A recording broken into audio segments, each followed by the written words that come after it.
Hello friends, innovative classes में आपका फिर से स्वागत है। फ्रेंड्स, हम लोग पिछला वीडियो में पढ़े थे जैक बोर्ड का जो क्लास 10 का मॉडल पेपर है उसका सेक्शन ए देखे थे, जितना भी ऑब्जेक्टिव था।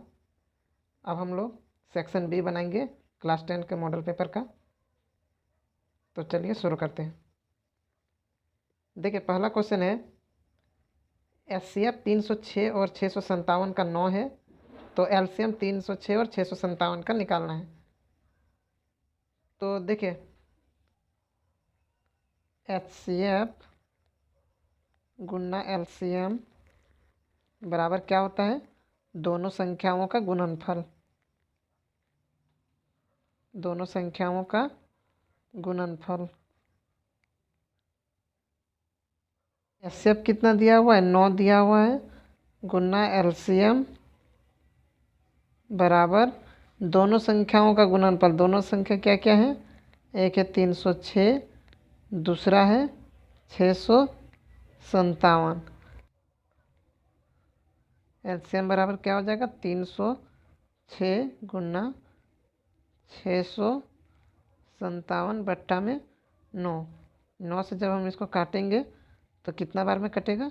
9 तिया 27 और 9 चौक 36।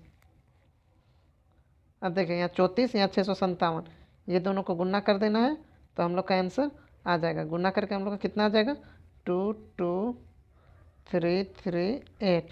ये हम लोग का आंसर हो जाएगा। ठीक है। अब देखिए, 32 नंबर का क्वेश्चन है x² - 2x - 8 बहुपद का शून्य ज्ञात करना है। तो चलिए इसको हम लोग बनाते हैं। देखिए क्या है, x² - 2x - 8, इसका शून्यक निकालना है तो हम लोग क्या करेंगे? इक्वल में 0 दे देंगे। अब हम लोग को इसमें कैसे बनाना है? बीच वाला जो -2x है, ये इसको इस तरह से तोड़ना है दो पद में कि ये -2 आएगा और उन दोनों को जब गुना करेंगे तो यहाँ शुरू का नंबर और यहाँ लास्ट का नंबर, ये दोनों का मल्टीप्लाई या गुना जो आता है, तो अभी यहाँ पे 1 है, यहाँ पे 8 है, तो 1 और 8 का गुना 8 होगा। मतलब हम लोग को गुना करके 8 आना चाहिए और प्लस माइनस जब करेंगे तो -2 आना चाहिए। तो देखिए क्या करेंगे, सबसे पहले x² को x² ही लिखेंगे।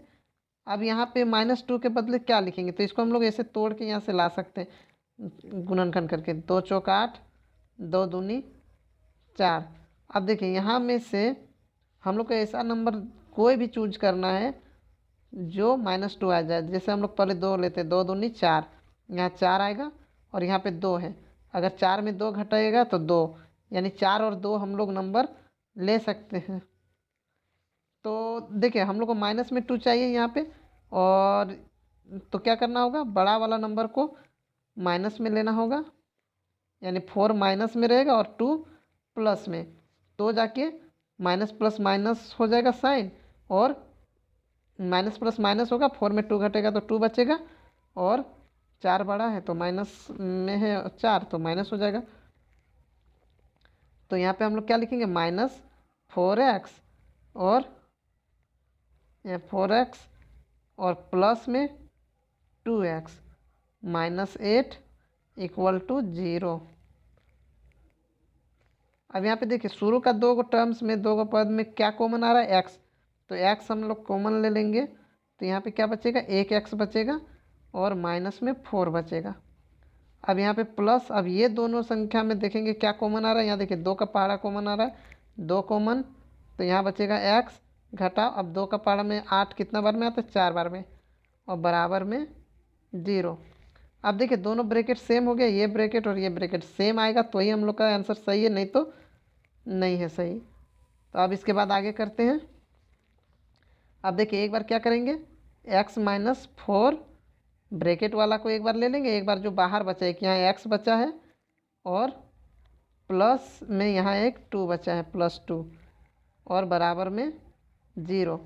अब क्या होगा, एक बार x - 4 बराबर 0 या x + 2 बराबर 0, तब क्या हो जाएगा? x बराबर, ये माइनस वाला उस साइड चल गया बराबर का, तो +4, या x बराबर ये +2 बराबर के उस पर जाएगा तो -2। तो ये दो को हमारा आंसर हो गया। दो शून्यक, एक्स बराबर एक 4 है शून्यक और दूसरा है -2। अब 33 नंबर का क्वेश्चन है, ए बी सी एक समद्विबाहु त्रिभुज है जिसमें क्या है, ए सी बराबर बी सी है। यदि ए बी स्क्वायर बराबर 2AC स्क्वायर है तो सिद्ध करें कि ए बी सी एक समकोण त्रिभुज है। तो चलिए इसको हम लोग बनाते हैं अलग पेज में।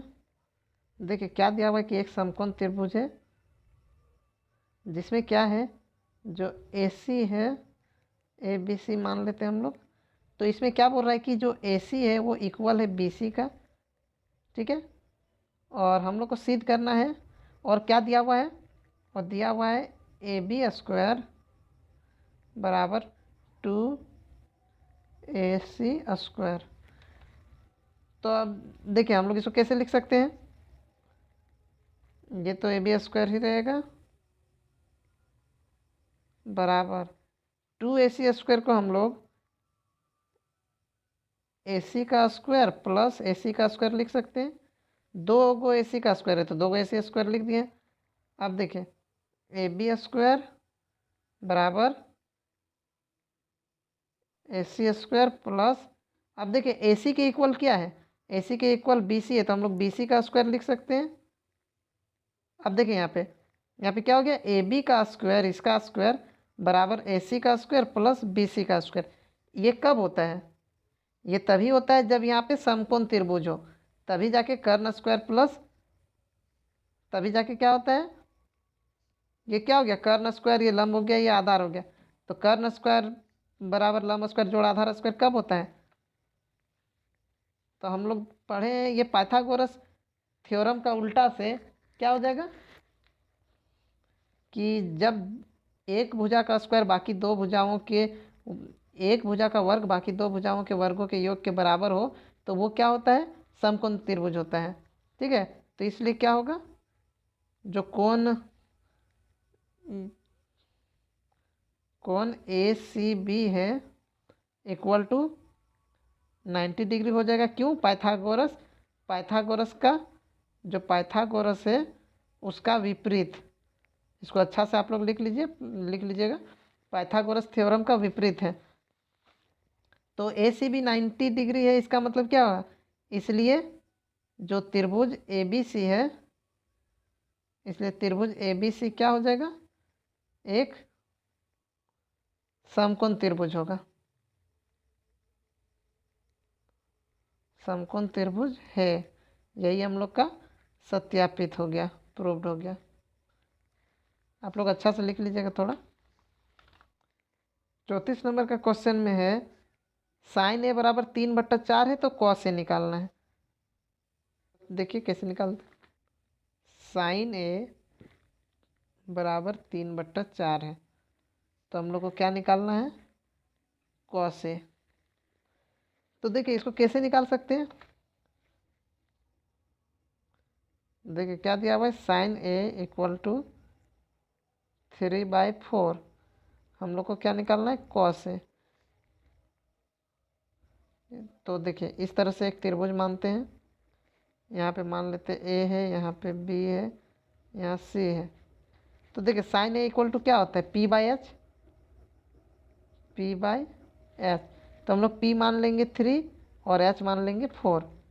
हम लोग तो यहाँ पे क्या लिखेंगे, माना P बराबर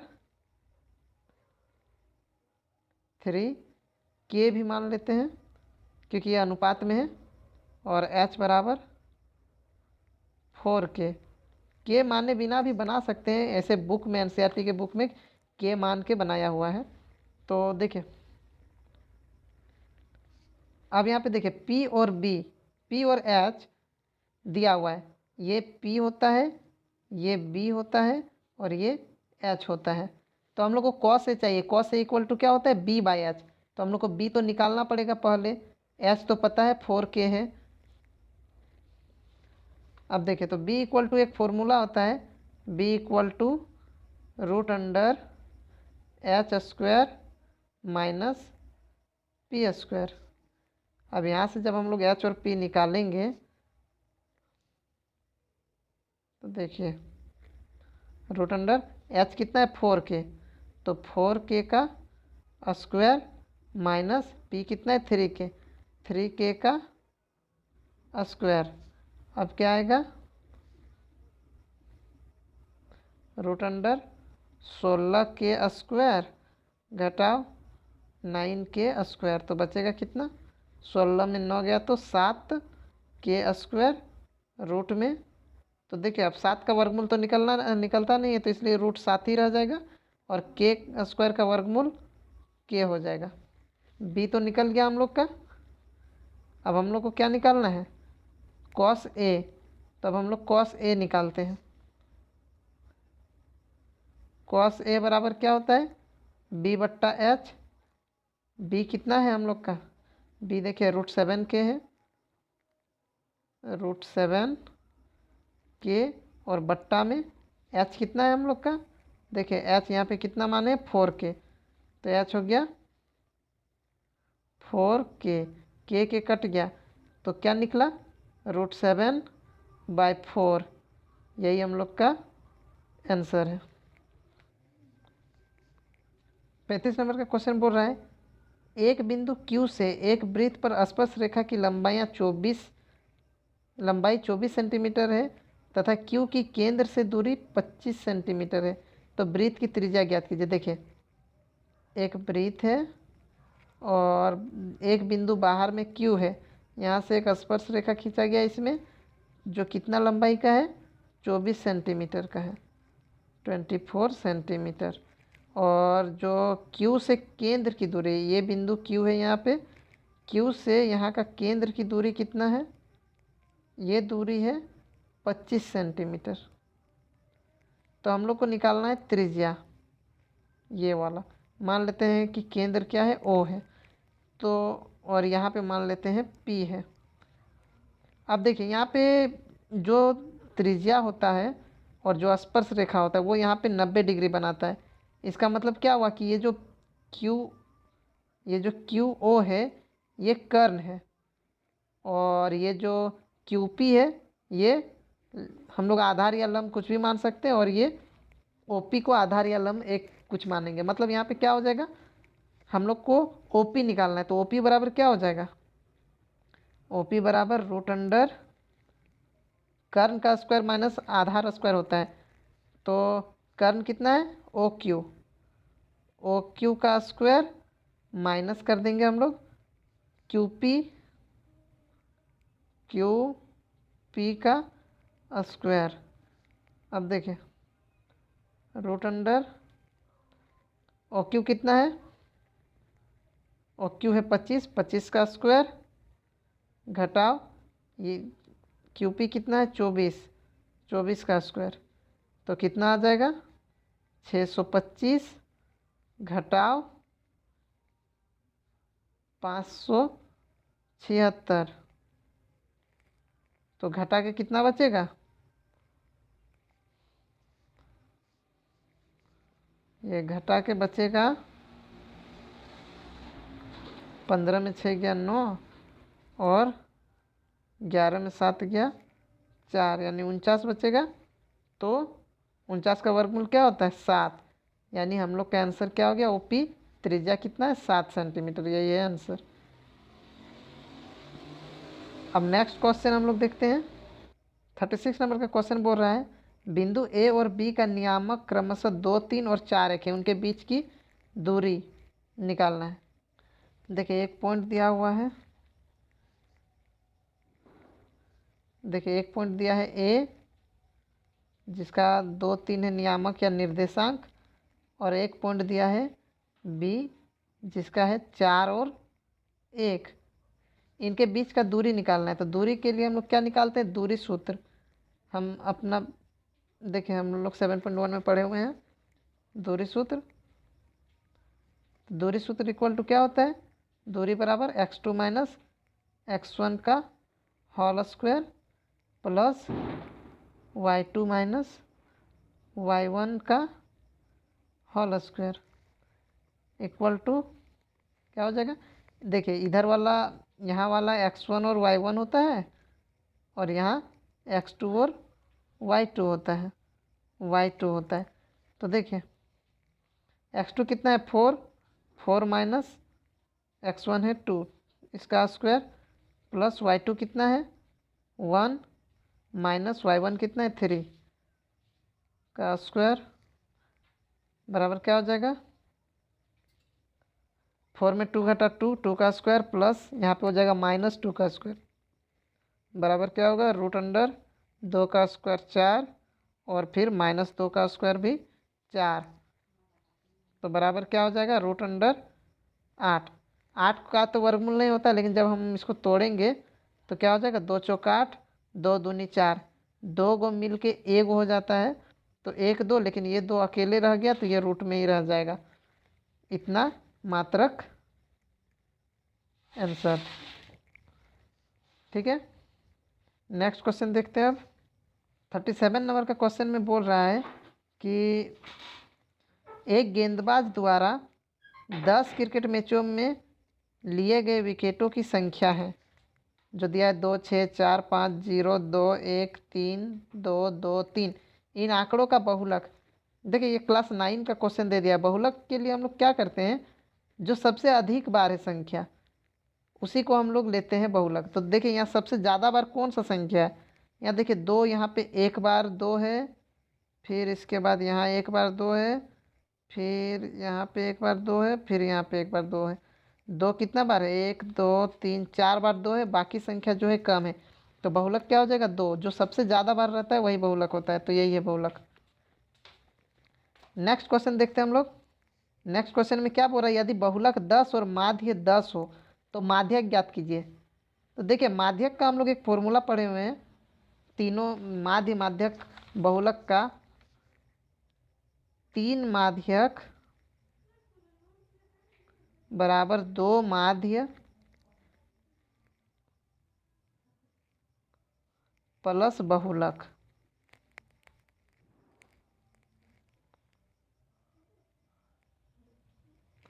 अब देखें 3 माध्यक बराबर 2 माध्य, यानी 2 गुना माध्य। माध्य देखिए दिया हुआ है, कितना दिया हुआ है माध्य 10 दिया हुआ है, प्लस बहुलक, बहुलक कितना है वो भी 10 है। अब यहाँ से माध्यक 3 माध्यक बराबर यहाँ पे 2 है 20 प्लस 10। अब माध्यक बराबर क्या हो जाएगा 20 और 10 30 हुआ, और यहाँ पे गुना में 3 है तो भाग हो जाएगा 3, तो काट के कितना हो जाएगा 10, यानी हम लोग का माध्यक क्या होगा आंसर 10 होगा। अब नेक्स्ट क्वेश्चन देखते हैं हम लोग। देखिए नेक्स्ट क्वेश्चन में क्या बोल रहा है, यदि PE 0.05 है तो E नहीं की प्रायिकता कितनी होगी। तो देखिए हम लोग जानते हैं कि किसी घटना की प्रायिकता अगर जितना भी होता है और उसका नहीं होने का प्रायिकता दोनों मिल के 1 होता है। इसका मतलब अगर PE दिया हुआ है किसी चीज़ की घटना, तो अगर नहीं का निकालना है हम लोग तो बस 1 से माइनस कर देंगे, क्योंकि प्रायिकता क्या होता है जोड़ के 1 आता है। तो हम लोग को प्रायिकता नहीं का निकालना है, ई नहीं का। तो ई नहीं का अगर हम लोग को निकालना है तो हम लोग क्या कर देंगे 1 से घटा देंगे प्रायिकता ई को।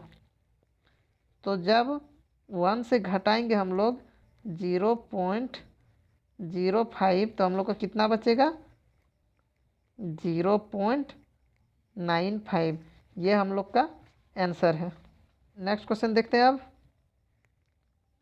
बोल रहा है 40 नंबर में कि एक जीत प्राप्त करने की प्रायिकता ज्ञात कीजिए जब एक सिक्के को एक बार उछाला जाता है, साथ ही एक पट आने की। देखिए जब हम लोग सिक्का को उछालते हैं तो चीत या पट या हेड या टेल, एक हेड या एक टेल या एक चीत और एक पट ही आने का संभावना रहता है। तो हम लोग को देखिए अगर हेड का बोलेगा यानी चीत का बोलेगा तो क्या होगा, प्रायिकता एक चीत है बट्टा टोटल परिणाम 2 है, मतलब चीत का प्रायिकता क्या हो जाएगा, चीत आने का प्रायिकता ये हो जाएगा। देखिए प्रायिकता बराबर क्या होता है अनुकूल परिणाम बटा कुल परिणाम। चीत कितना है 1 है और बट्टा में टोटल कितना है, 2 है। तो ऐसे ही प्रायिकता निकालते हैं। और पट का भी बोल रहा है तो पट भी 1 है। पट का प्रायिकता निकालना है तो पट जितना बार है वो लिखेंगे, तो पट 1 बार है। बट्टा कुल परिणाम कितना है, चित और पट 2 परिणाम है, इसलिए 2, मतलब दोनों का प्रायिकता कितना निकलेगा, 1/2 निकलेगा। अब हम लोग सेक्शन सी बनाएंगे। देखिए सेक्शन सी में 41 नंबर का क्वेश्चन क्या है, विभाजन एल्गोरिदम का प्रयोग करके पी एक्स को जी एक्स से भाग देने पर भागफल तथा शेषफल ज्ञात करें। देखिए पी एक्स क्या दिया हुआ है, x² - 3x² + 5x - 3, और जी एक्स क्या है, x² - 2। देखिए यहाँ पे देखिए x² और ये भी x² वाला दे दिया है, जबकि यहाँ होना चाहिए था x³ वाला। लेकिन अगर x² वाला दिया है तो हम लोग कैसे बनाएंगे, तो देखिए क्या करेंगे हम लोग, अगर मान लीजिए x² वाला ही है दोनों में, तो पहले इसको सॉल्व करेंगे। तो जब इसको हम लोग सॉल्व करेंगे तो क्या हो जाएगा, देखिए x² - 3x² क्या हो जाएगा, -2x², और फिर +5x और -3, ये हो जाएगा। अब इसको हम लोग डिवाइड करेंगे x² - 2 से। तो चलिए डिवाइड करते हैं।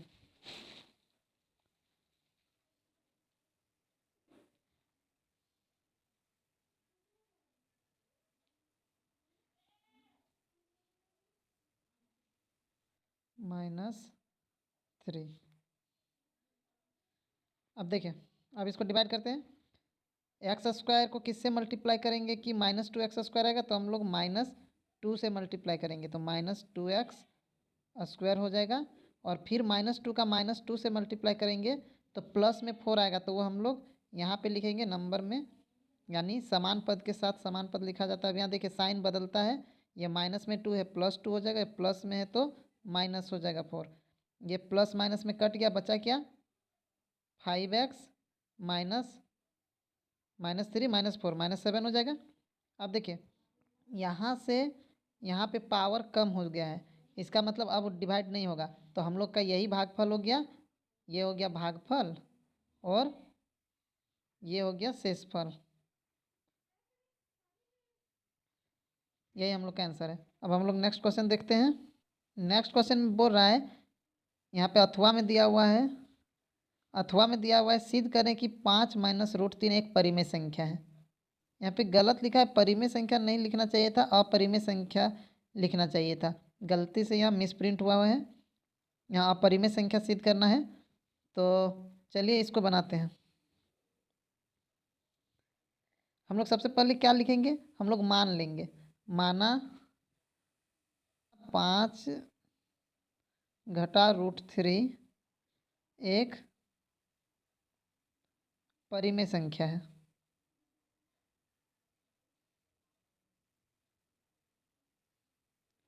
हम लोग मान लेंगे कि जो है 5 - √3 एक परिमेय संख्या है। तो अगर परिमेय संख्या मान लेंगे तो क्या हो जाएगा, इसलिए क्या हो जाएगा, परिमेय संख्या किस रूप में रहता है, परिमेय संख्या p/q के रूप में रहता है। मतलब अगर हम इसको परिमेय संख्या माने हैं तो ये क्या हो जाएगा, 5 - √3 बराबर क्या हो जाएगा, p/q का फॉर्म में रहेगा।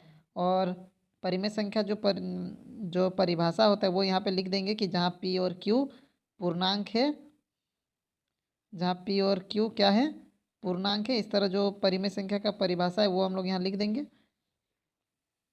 अब देखिए, अब यहाँ पे क्या करेंगे हम लोग, यहाँ √3 को एक साइड करेंगे और बाकी सब नंबर को या बाकी जितना भी चीज़ है, चर या अचर, सबको एक साइड करेंगे। तो देखिए यहाँ पे माइनस में √3 हम इसको इस साइड कर देते हैं, बराबर के उस पार, यहाँ पे 5 बचेगा और p/q को इधर ले आते हैं, -p/q बराबर में √3। ठीक है, या इसको हम उलट के भी लिख सकते हैं, √3 बराबर 5 घटाव p/q।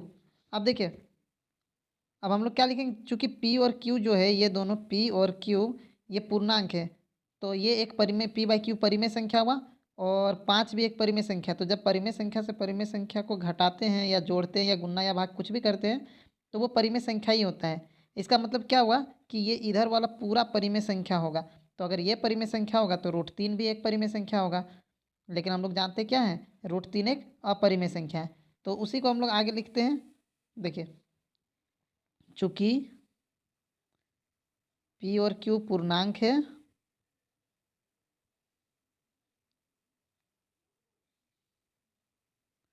चूंकि P और Q पूर्णांक है, इसलिए क्या हो जाएगा, इसलिए जो 5 माइनस P/Q आया है एक परिमेय संख्या होगा, एक परिमेय संख्या है। और अगर ये परिमेय संख्या है तो इसके बराबर में √3 है, तो √3 भी परिमेय संख्या होगा, इसलिए √3 भी एक परिमेय संख्या होगा, क्योंकि बराबर में है, यहाँ पे परिमेय संख्या होगा। लेकिन हम लोग क्या जानते हैं, हम लोग पहले ही पढ़ चुके हैं कि जिस चीज़ का, जिस नंबर का रूट नहीं निकलता है वो अपरिमेय होता है। तो हम लोग बस वही लिखेंगे कि लेकिन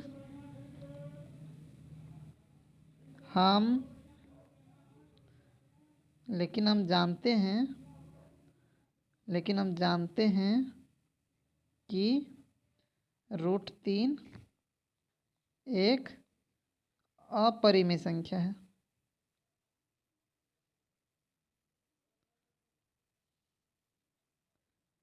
तो इसलिए क्या होगा, इसलिए हमारी मान्यता गलत है, इसलिए हमारी मान्यता, हम लोग जो मान लिए थे कि वो एक परिमेय संख्या है, वो गलत है। इसलिए हमारी मान्यता गलत है। इसलिए 5 घटा √3 एक अपरिमेय संख्या होगा, अपरिमेय संख्या होगा। दोस्तों, राइटिंग थोड़ा सा ख़राब हो रहा है क्योंकि मेरे पास उस तरह की सुविधा नहीं है, तो उसके लिए सॉरी। चलिए अब हम लोग नेक्स्ट क्वेश्चन देखते हैं। क्वेश्चन है 42 नंबर में, वज्र गुणन विधि से हल करें।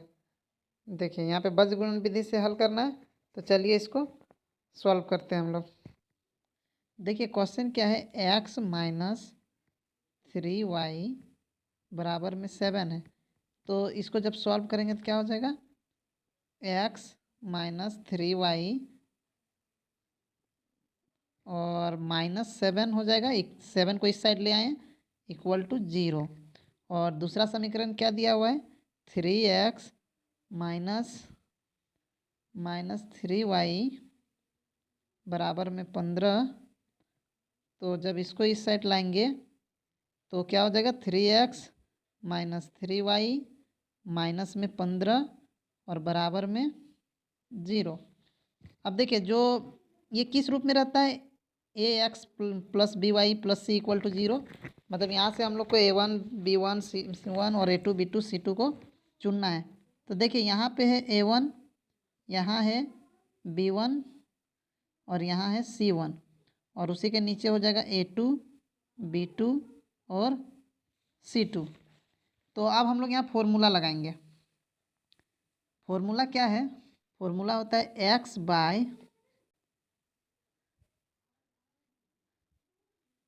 Bye b1 c2 minus b2 c1 equal to y by होता है a2 c1 minus a1 c2 और इक्वल टू होता है 1 bye a1 b2 minus a2 b1। अब हम लोग यहाँ सबका वैल्यू रखेंगे। तो x बाय b1 कितना है, b1 है -3, उसका गुन्ना होगा किससे, c2 से, c2 है माइनस में 15 और फिर बीच में माइनस है,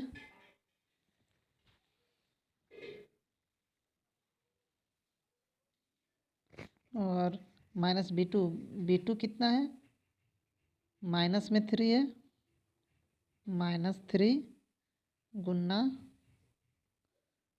c1 कितना है,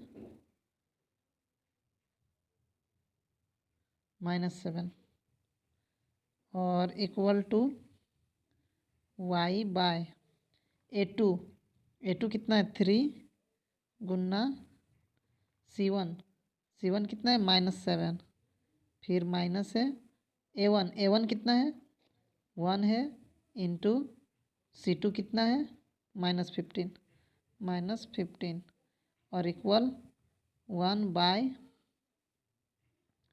ए1 कितना है 1 है 1 गुना B2 कितना है -3 माइनस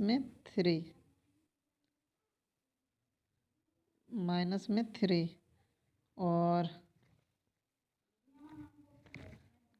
ए2 कितना है -3 गुना B1 कितना है -3 -3। अब देखिए अब यहाँ पे क्या हो जाएगा x बाय 15 या 45 माइनस में और माइनस यहाँ पे -3 गुना -7 होगा तो माइनस में ही प्लस होगा और बाहर में एक माइनस तो -21 होगा बराबर में y बट्टा -21 माइनस प्लस हो जाएगा 15 एकम 15 और बराबर में 1 बट्टा -3 और प्लस में 3 तिया 9। अब यहाँ पे x बट्टा -45 और -21 कितना हो जाएगा माइनस में 66 हो जाएगा बराबर y बट्टा -21 है -21 और प्लस 15 कितना बचेगा माइनस में 6 और बराबर में 1 बट्टा 6।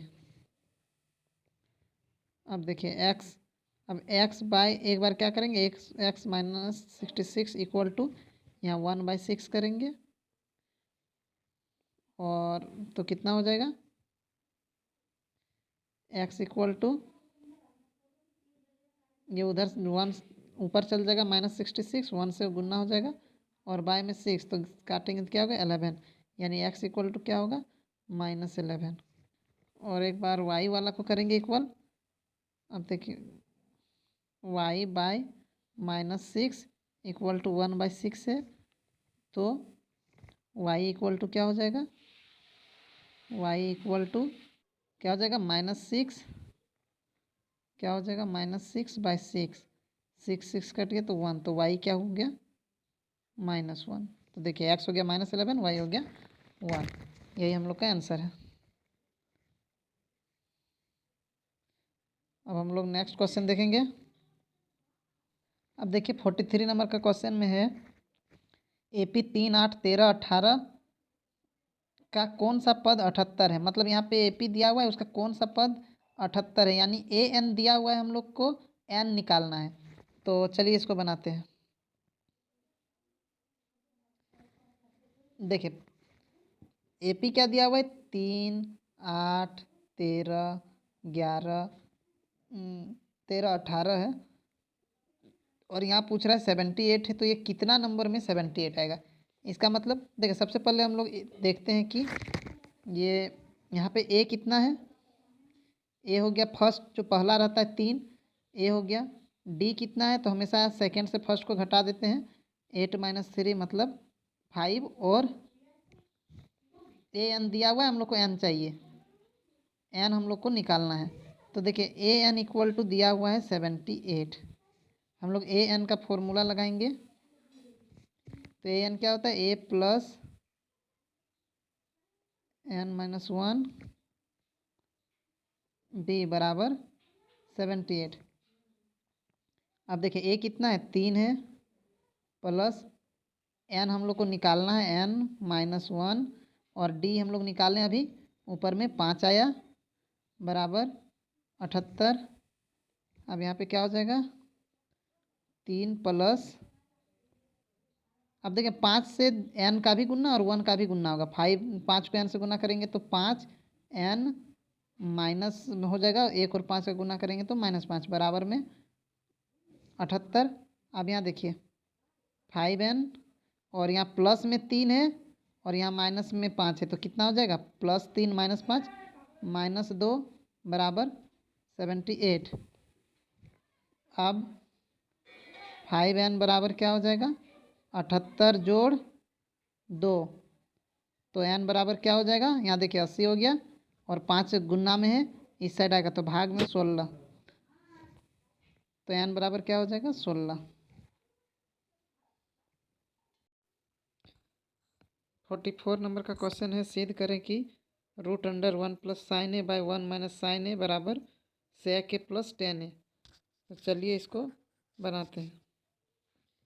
क्वेश्चन क्या है, √1 + sin a बट्टा 1 - sin a बराबर sec a + tan a हम लोग को सिद्ध करना है। तो चलिए इसको बनाते हैं। देखिए सबसे पहले हम लोग LHS को लेंगे।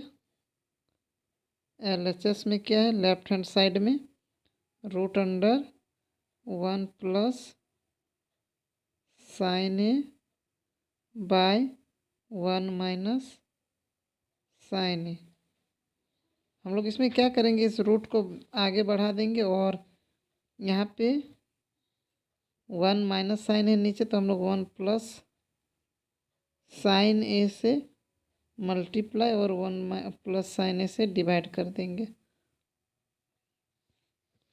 अब यहाँ पे क्या हो जाएगा, इक्वल टू देखिए 1 + sin a को 1 + sin a से मल्टीप्लाई कर रहे हैं, तो हम लोग ऐसे लिख सकते हैं 1 + sin a का होल स्क्वायर। जब हम लोग किसी चीज़ को 2 बार मल्टीप्लाई करते हैं तो उसका स्क्वायर लिख देते हैं, और बाय यहाँ देखिए 1 - sin a और फिर 1 + sin a है। यहाँ पे एक बार a - b है और a + b है, तो इसका क्या फॉर्मूला होता है, a² - b²। तो यहाँ sin स्क्वायर a। अब देखिए 1 का स्क्वायर तो 1 होता है, तो हम लोग यहाँ स्क्वायर को हटा देते हैं। अब देखिए √1 + sin a का whole square by 1 - sin square a। 1 - sin square a किसका फॉर्मूला होता है, cos स्क्वायर a का।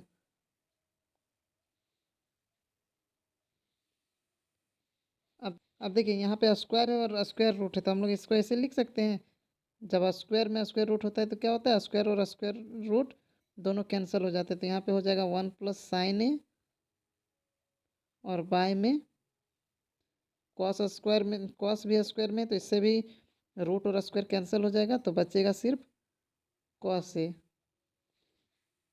अब इसको कैसे लिखेंगे, एक बार 1/cos a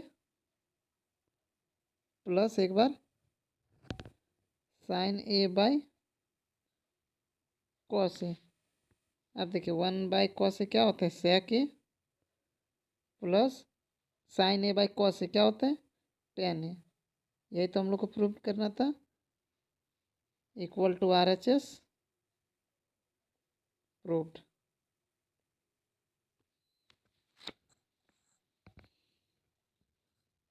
नेक्स्ट क्वेश्चन अब हम लोग देखेंगे। 45 नंबर का क्वेश्चन में बोल रहा है, आधार 8 सेंटीमीटर तथा ऊंचाई 4 सेंटीमीटर के एक समद्विबाहु त्रिभुज की रचना कीजिए और फिर अन्य त्रिभुज की रचना कीजिए जिसकी भुजाएं इस समद्विबाहु त्रिभुज की संगत भुजाओं की 1.1/2 गुनी हो। इसमें रचना करना है, तो चलिए देखते हैं कैसे करना है। देखिए सबसे पहले मान लेते हैं कि एक रेखा है, ये मान लेते हैं 8 सेंटीमीटर का है, और इसको मान लेते हैं B है, इसको मान लेते हैं C है। और अब क्या करेंगे, इसका एक लंब समद्विभाजक खींचेंगे। B में परकाल का नोक रख के हम लोग ऊपर भी और नीचे भी काटेंगे एक चाप, और C को केंद्र मान के भी उसी नाप से काटेंगे। अब ये जो लाइन मिला इसको हम लोग डॉट डॉट करके चाहे मिला से भी मिला देंगे। अब हम लोग को क्या बोल रहे हैं, ऊंचाई कितना चाहिए, 4 सेंटीमीटर चाहिए।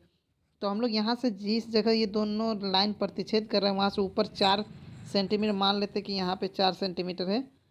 तो यहाँ से क्या करेंगे हम लोग, इस तरह से मिला देंगे। इस पॉइंट को मान लेते हैं ए है।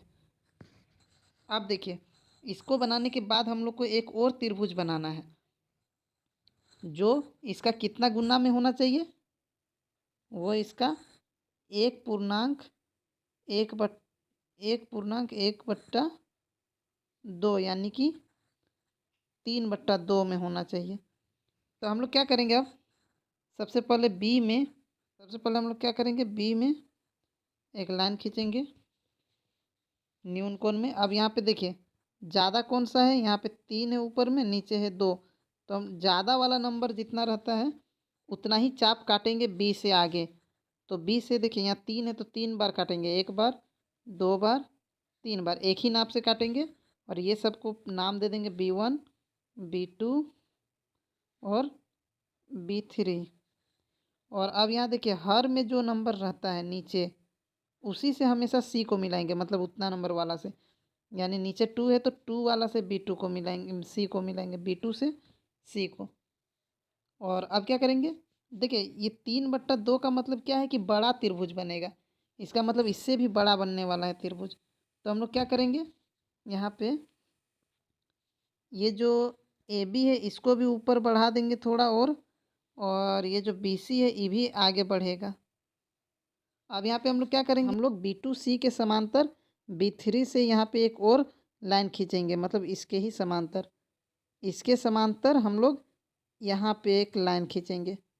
और यहाँ जहाँ मिल रहा है मान लेते हैं कि ये C1 है, मान लेते हैं ये C' है या C1 है। अब यहाँ से हम लोग क्या करेंगे, जिस तरह ये AC है जितना एंगल में उतना ही एंगल में हम लोग A से मिलाएंगे। तो ये जो होगा इसको मान लेते हैं A' है। तो यही हम लोग का A, B और C' या C, ये हम लोग का त्रिभुज बन गया। अब हम लोग नेक्स्ट क्वेश्चन देखते हैं। नेक्स्ट क्वेश्चन में बोल रहा है, उसी का अथवा है 45 का अथवा में, एक घड़ी की मिनट की सुई जिसकी लंबाई 14 सेंटीमीटर है, इस सुई द्वारा 5 मिनट में रचित क्षेत्रफल ज्ञात करना है। देखिए मान लेते हैं घड़ी है, इसका यहाँ केंद्र है, और मान लेते हैं कि मिनट का सुई जो कितना है 14 सेंटीमीटर का है, और बोल रहा है कि 5 मिनट में ये कितना क्षेत्र बनाएगा उसका क्षेत्रफल निकालना है, 5 मिनट में रचित क्षेत्रफल। तो मान लेते हैं कि यहाँ मान लेते हैं 12 है, 12 से 5 मिनट में कहाँ पे जाएगा, मिनट का सुई 1 में जाएगा। तो यहाँ पे इन दोनों के बीच का यहाँ पे एंगल कितना है, थीटा कितना है। तो थीटा हम लोग को सबसे पहले जानना पड़ेगा।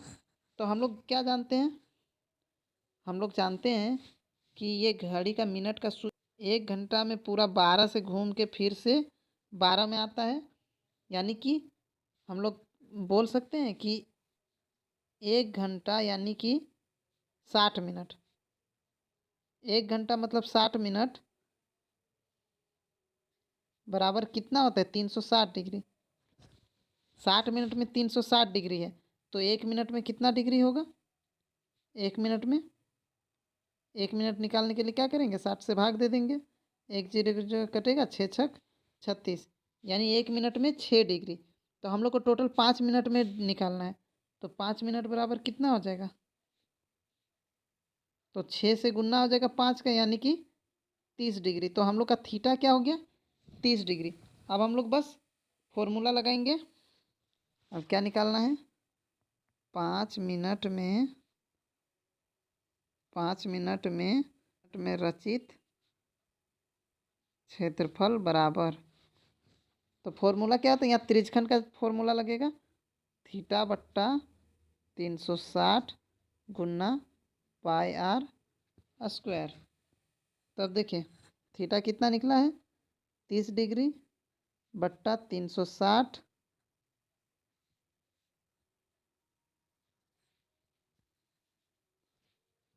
बट्टा 360 गुन्ना पाई का 22/7 गुन्ना आर कितना होता है 14 गुन्ना 14। अब देखिए 1 0 से 1 0 कट गया, 3 का पहाड़ा में 12 बार में। अब यहाँ पे 2 छक 12, 2 सत्ते 14, फिर 7 से 7 कट जाएगा, फिर 2 तिया 6 और 2 सत्ते 14। तो अब क्या हो जाएगा 22 सत्ते कितना हो जाएगा 2 सत्ते 14, 2 सत्ते 14, 1 15 154 बट्टा 3। ये हम लोग का आंसर हो गया। अब 46 नंबर का क्वेश्चन है द्विघात समीकरण 2x² माइनस 3x प्लस 5 बराबर 0 का विभक्ति कर मूलों की प्रकृति तथा द्विघाती सूत्र का उपयोग कर मूल ज्ञात करना है। तो चलिए इसको बनाते हैं हम लोग। देखिए क्वेश्चन क्या है हम लोग का 2x² minus 3x plus 5 equal to 0। तो इसको हम लोग का सबसे पहले विभक्ति कर डी निकालना है। तो डी बराबर क्या होता है देखिए सबसे पहले यहाँ पे ए बी और सी देखना है। ए कितना है ये ए होता है 2 है, बी कितना है -3 और सी कितना है 5। तो हम लोग को पहला सबसे पहले क्या निकालना है विभक्ति कर यानी कि डिस्क्रिमिनेंट डी निकालना है। तो डी बराबर क्या होता है b² माइनस 4ac। तो b कितना है -3, तो हम लोग यहाँ -3 का स्क्वायर लिखेंगे, फिर -4 गुन्ना ए कितना है 2 है गुन्ना सी कितना है 5। तो यहाँ पे कितना हो जाएगा 3 का स्क्वायर 9 और घटाओ 4 दूनी 8 पचे 40। तो हम लोग का कितना आ जाएगा माइनस में 31। तो देखिए जब भी डी माइनस में आता है तो उसमें मूल का अस्तित्व नहीं होता है, तो हम लोग को आगे नहीं बनाना है।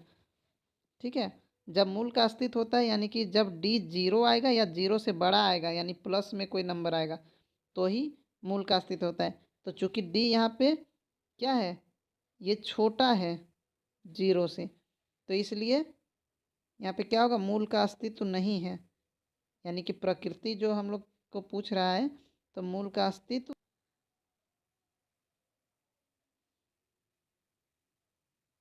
नहीं है ये हम लोग को, और इसको मूल नहीं निकालना है। ठीक है, अब नेक्स्ट क्वेश्चन देखते हैं हम लोग।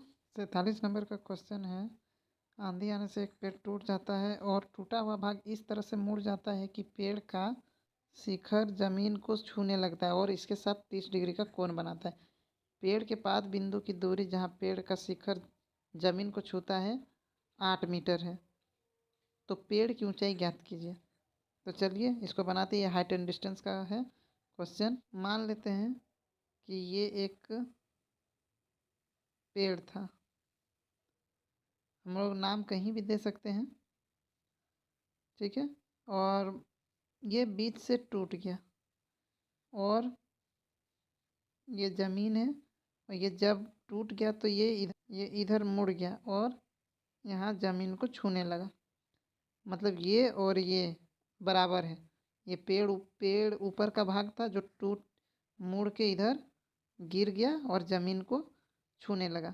तो मान लेते हैं हम लोग कि ए से मान लेते हैं कि ए बी पूरा पेड़ था और यहाँ सी मान लेते हैं, यहाँ डी मान लेते हैं।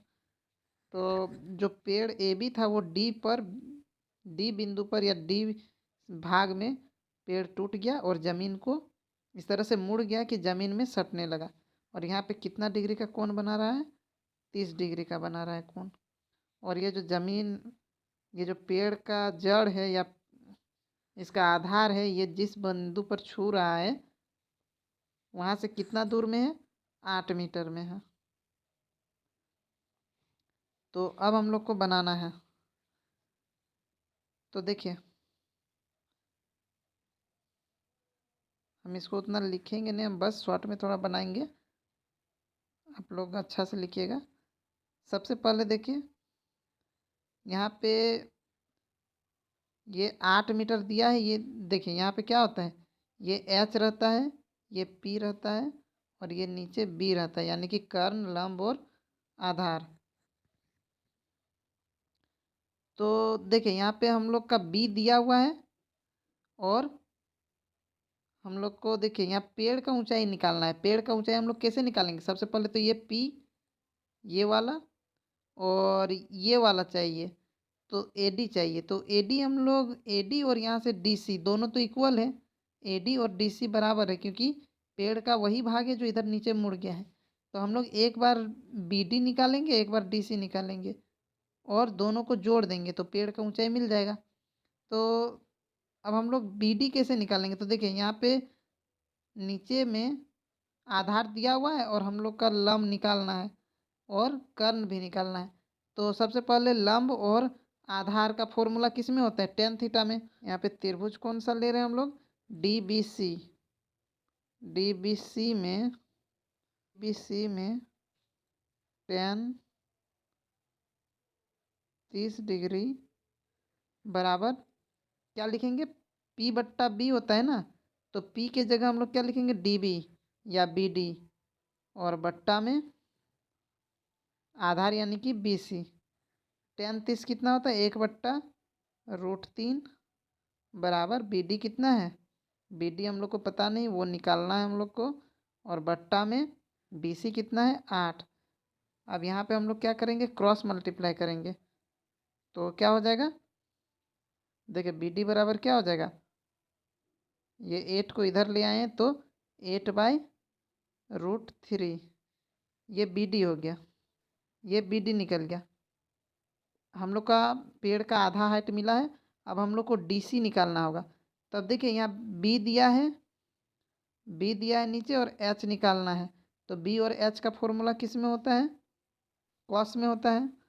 तब हम लोग यहाँ कॉस 30 डिग्री लगाएंगे, कॉस 30 डिग्री बराबर बी बाई एच। तो यहाँ पे देखिए बी क्या है, बी है बी सी, आधार क्या है बी सी, बट्टा एच क्या है डी सी। यहाँ कॉस 30 डिग्री कितना होता है, √3/2 होता है, बराबर बी सी कितना है, बी सी है 8 बाय डी सी क्या है नहीं पता, डी सी हम लोग को निकालना है। अब देखिए अब यहाँ पे क्या हो गया, फिर यहाँ से क्रॉस मल्टीप्लाई √3 डी सी बराबर, यहाँ 8 और 2 का गुना हो जाएगा तो 8 दूनी 16, और डी सी बराबर क्या हो जाएगा, 16 बट्टा में √3। अब क्या करेंगे हम लोग, अब पेड़ की ऊंचाई निकालना है। तो पेड़ का ऊंचाई बराबर क्या लिखेंगे, पेड़ की ऊंचाई बराबर क्या लिखेंगे हम लोग, पेड़ की ऊंचाई बराबर क्या लिखेंगे, यहाँ पे देखिए पेड़ का ऊंचाई क्या है, पेड़ क्या है B D plus A D है ना, पेड़ का ऊंचाई B D plus A D. पेड़ का ऊंचाई क्या लिखेंगे, B D plus A D, तब जाके पूरा ए से लेके डी तक आएगा। अब देखिए बी डी तो ठीक है, हम लोग ए डी को क्या ले सकते हैं, देखिए यहाँ पे जो ए डी है यही तो मुड़ गया है और यहाँ डी सी हो गया है, तो ए डी और डी सी तो इक्वल है, तो हम लोग यहाँ पे डी सी निकाले हुए हैं, तो डी सी वहाँ पे हम लोग लिखेंगे उसके बदले में। ए डी और डी सी तो इक्वल है तो ए डी और डी सी लिखेंगे। अब बी डी कितना है, 8/√3, और डी सी कितना है, 16/√3। अभी दोनों को जोड़ देंगे, लघुत्तम जब लेंगे हम लोग तो नीचे √3 ही आएगा, ऊपर में 8 और 16 ही रहेगा। तो अब क्या हो जाएगा, 8 और 16 कितना होगा 24 और बट्टा में √3। तो हम लोग हर में √3 कभी नहीं रखते हैं, इसलिए क्या करेंगे √3 और बट्टा √3 से हम लोग इसको गुणा कर देंगे। तो कितना हो जाएगा, देखिए 24 √3 ऊपर में हो जाएगा, 24 √3 बट्टा में √3 और √3 का गुना, 24 √3 बट्टा में सिर्फ 3 से ये कट जाएगा, 24 8 बार में, तो बचेगा क्या 8√3। यही हम लोग का आंसर है, इतना मीटर आंसर। नेक्स्ट क्वेश्चन देखते हैं। 47 नंबर का अथवा में है, भूमि के एक बिंदु से 20 मीटर ऊंचे भवन के शिखर पर लगी एक मीनार के तल और शिखर के उन्नयन कोण क्रमशः 45 डिग्री और 60 डिग्री है। मीनार की ऊंचाई ज्ञात कीजिए। तो देखिए, मान लेते हैं कि ये एक मीनार है और ये ज़मीन है और मीनार के ऊपर एक टावर है यहाँ पे। और अब बोल रहा है कि इस बिंदु से, यहाँ जो बिंदु है, यहाँ से मीनार के तल का और तल का उन्नयन कोण कितना है 45 डिग्री है यहाँ पे। और यहीं से मीनार के शिखर का कितना है, पूरा 60 डिग्री है। यहाँ पे कितना है 60 डिग्री है।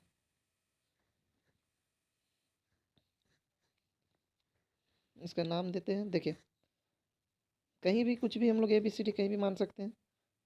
मान लेते हैं ये A है, B है, C है और D है।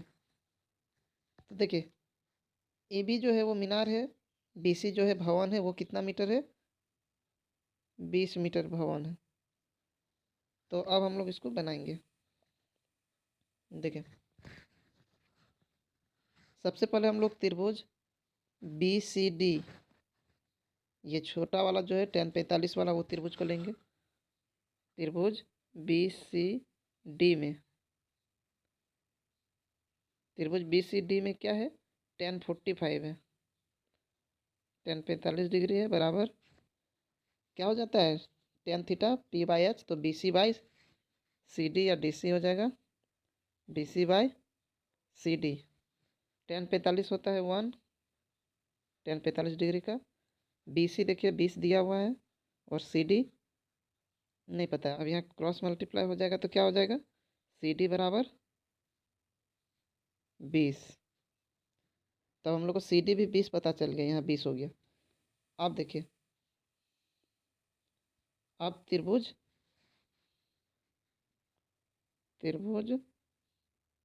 ACD में इसमें कितना क्या लेंगे, ACD मतलब पूरा बड़ा वाला त्रिभुज ACD, यहाँ से लेके यहाँ तक पूरा। तो इसमें क्या है, इसमें tan कितना डिग्री लेंगे 60 degree. tan theta equal to क्या होता है P/H, यानी कि यहाँ हो जाएगा AC/CD। अब AC कितना है, tan 60 कितना होता है tan 60 डिग्री, √3 बराबर AC। देखिए यहाँ पे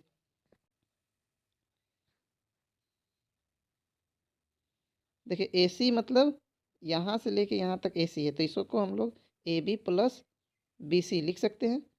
पूरा AC को AB + BC लिख सकते हैं। तो हम लोग वही लिखेंगे,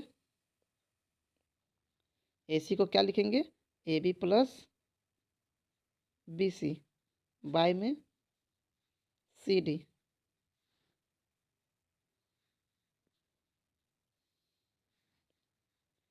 √3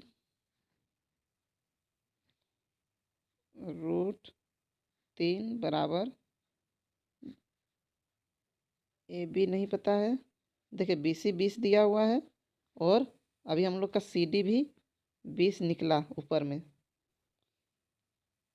ये जो सी डी 20 निकला इसको हम लोग समीकरण 1 बोल सकते हैं। अब यहाँ पे क्या लिख देंगे, कहाँ से लिए हैं हम लोग इसको, समीकरण 1 से। समीकरण 1 से हम लोग सी डी को 20 माने। अब यहाँ पे क्रॉस मल्टीप्लाई होगा तो क्या हो जाएगा, 20 का गुना हो जाएगा √3 से, तो 20√3 बराबर में ए बी प्लस 20। अब यहाँ से क्या होगा, 20√3। अब ये 20 को इधर लाएंगे तो माइनस में हो जाएगा 20 बराबर ए बी। अब यहाँ पे 20 मिल रहा है, दोनों में कॉमन ले लेंगे तो 20, और यहाँ ब्रैकेट में क्या बचेगा, यहाँ पे √3 और माइनस में यहाँ 1 बराबर ए बी। तो ए बी निकल गया हम लोग का, यही निकालना था। ए बी बराबर क्या हो गया, यानी मीनार की ऊंचाई क्या, मीनार की ऊंचाई क्या हो गया, ए बी बराबर 20√3 माइनस 1, यही हो गया हम लोग का इतना मीटर आंसर। 48 नंबर का क्वेश्चन बोल रहा है, सिद्ध करें कि एक समकोण त्रिभुज में कर्ण का वर्ग शेष दो भुजाओं के वर्गों के योग के बराबर होता है। यानी इसमें हम लोग को क्या करना है, पाइथागोरस थ्योरम जो होता है उसको सिद्ध करना है। तो चलिए इसको हम लोग सिद्ध करते हैं। वीडियो ज़्यादा लेंदी ना हो इसके लिए हम पहले ही लिख लिए हैं। अब देखिए इसको कैसे सॉल्व करेंगे। देखिए उत्पत्ति हम लोग सबसे पहले क्या लिखेंगे, हमें एक समकोण त्रिभुज ए बी सी दिया है जिसका कोण भी समकोण है।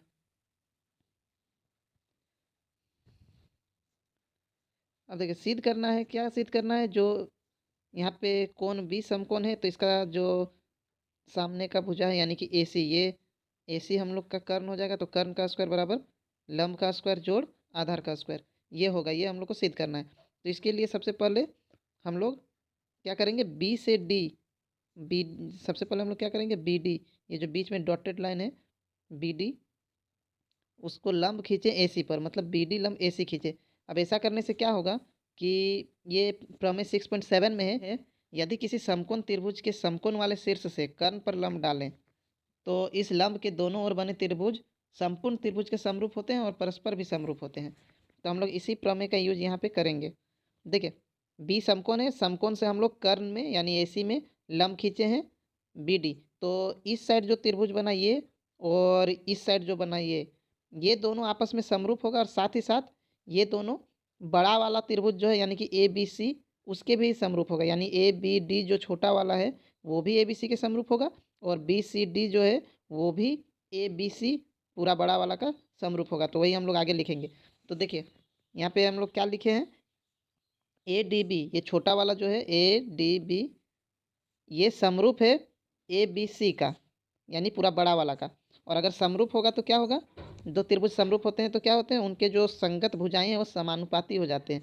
तो देखिए ए डी बी का ए डी लिए, त्रिभुज ए डी बी का हम लोग ए डी लिए हैं, मतलब सबसे छोटी भुजा। तो बाई में जो बड़ा त्रिभुज है यानी ए बी सी उसका भी सबसे छोटी भुजा कौन है, ए बी, तो ए बी लेंगे। उसी तरह बराबर में ए डी बी का ए बी लिए हैं, तो ए बी डी का देखिए क्या लिए हैं, कर्ण लिए हैं ए बी, तो ए बी सी का भी कर्ण लेंगे ए सी।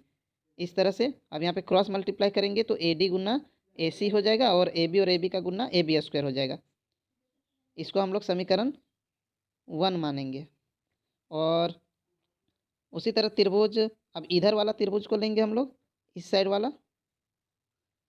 अब हम लोग इस साइड वाला त्रिभुज को लेंगे बी सी डी या बी डी सी, और त्रिभुज पूरा बड़ा वाला ए बी सी, ये दोनों भी समरूप होगा उसी प्रमेय से 6.7 से, क्योंकि हम लोग समकोण वाला शीर्ष से कर्ण पर लंब डाले हैं इसीलिए। तो ये दोनों समरूप होगा, तो अब ये दोनों त्रिभुज का जो भुजाएं हैं वो समानुपाती हो जाएंगी। तो बी सी डी का हम लोग सी डी लिए हैं, बी डी सी का हम लोग सी डी लिए हैं। सी डी क्या है, देखें बी सी डी का हम लोग सी डी लिए हैं, तो ए बी सी का क्या लेंगे, बी सी बराबर। अब बी सी डी का बी सी लिए हैं, कर्ण लिए हैं बी सी, तो ए बी सी का भी कर्ण लेंगे ए सी। अब यहाँ फिर से क्रॉस मल्टीप्लाई करेंगे तो सी डी गुना ए सी हो जाएगा, इसका इससे गुना, और इधर बी सी गुना बी सी करेंगे तो बी सी का स्क्वायर। अब यहाँ पे क्या करेंगे, समीकरण 1 और 2 को हम लोग जोड़ देंगे। तो जोड़ने से क्या होगा, देखिए यहाँ एक बराबर के एक साइड वाला एक साइड जुड़ेगा और बराबर वाला एक साइड जुड़ेगा। देखिए यहाँ पे अब देखिए AC दोनों में मिल रहा है, यहाँ पे भी AC है, यहाँ पे भी AC है, तो AC कॉमन ले लेंगे तो क्या हो जाएगा, यहाँ पे बचा AD प्लस यहाँ बचा CD, अब बराबर में AB square plus BC square. अब देखिए AC का AC लिख दिए गुना AD प्लस CD। देखिए यहाँ AD प्लस CD दोनों मिल के क्या हो जाएगा, AC हो जाएगा। तो यहाँ पे हम लोग क्या लिख दिए, AD प्लस CD को लिख दिए AC बराबर AB square plus BC square. अब यहाँ AC को AC से गुना करेंगे तो AC का स्क्वायर हो जाएगा, बराबर में equal to AB square plus BC square हो जाएगा। यही हम लोग को प्रूव करना था, हो गया। नेक्स्ट क्वेश्चन अब देखेंगे। 49 नंबर का क्वेश्चन है, पानी पीने वाला एक गिलास 14 सेंटीमीटर ऊंचाई वाले एक शंकु के छिन्नक के आकार का है। दोनों वृत्ताकार सिरों का व्यास 4 सेंटीमीटर और 2 सेंटीमीटर है। इस छिन्नक की धारिता ज्ञात करें। तो देखिए गिलास कैसा होता है, छिन्नक के आकार का। इस तरह से मान लेते हैं गिलास है और इसका व्यास दिया हुआ है D, बड़ा वाला व्यास 4 सेंटीमीटर और छोटा वाला व्यास कितना दिया हुआ है 2 सेंटीमीटर, और इसका ऊंचाई कितना है यहाँ से यहाँ तक, ये है 14 सेंटीमीटर।